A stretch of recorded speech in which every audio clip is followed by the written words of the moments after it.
बेवजह घर से निकलने की जरूरत क्या है? मौत से आंख मिलाने की जरूरत क्या है? जिंदगी बहुत कीमती है, इसे संभाल के रख। कब्रगाहों को सजाने की जरूरत क्या है? सबको मालूम है बाहर की हवा है कातिल। यूं ही कातिल से उलझने की जरूरत क्या है? दिल बहलाने के लिए घर में वजह है काफी। यूं ही गलियों में भटकने की जरूरत क्या है? पूरे परिवार की सुरक्षा आपकी समझदारी है। अभी बहुत उम्र बाकी है सैर सपाटे के लिए, इतनी जल्दी घबराने की जरूरत क्या है?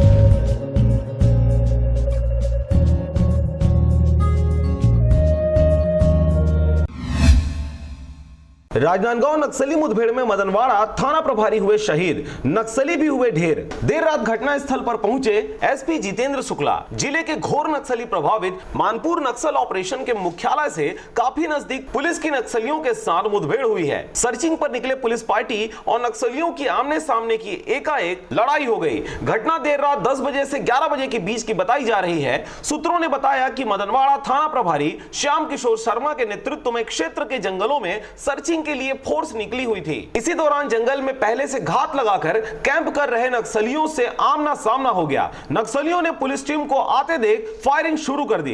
पुलिस पार्टी ने भी जवाबी कार्रवाई शुरू की। आधी रात तक पुलिस की नक्सलियों से मुठभेड़ और दोनों ओर से भारी गोलाबारी होती रही। इस दौरान मदनवाड़ा थाना प्रभारी श्याम किशोर शर्मा नक्सलियों से लोहा लेते हुए शहीद हो गए। बताया गया कि शहीद श्याम किशोर शर्मा के पेट से गोली आर पार हो गई। इस बीच 3 से 4 नक्सलियों की इस मुठभेड़ में मारे जाने की भी खबर है, जिनका शव फोर्स ने बरामद कर लिया है और मौके पर AK-47 भी सुरक्षा बलों के जवानों ने बरामद किया है। घटना की खबर लगते ही एसपी जितेंद्र शुक्ला मौके पर पहुंच गए।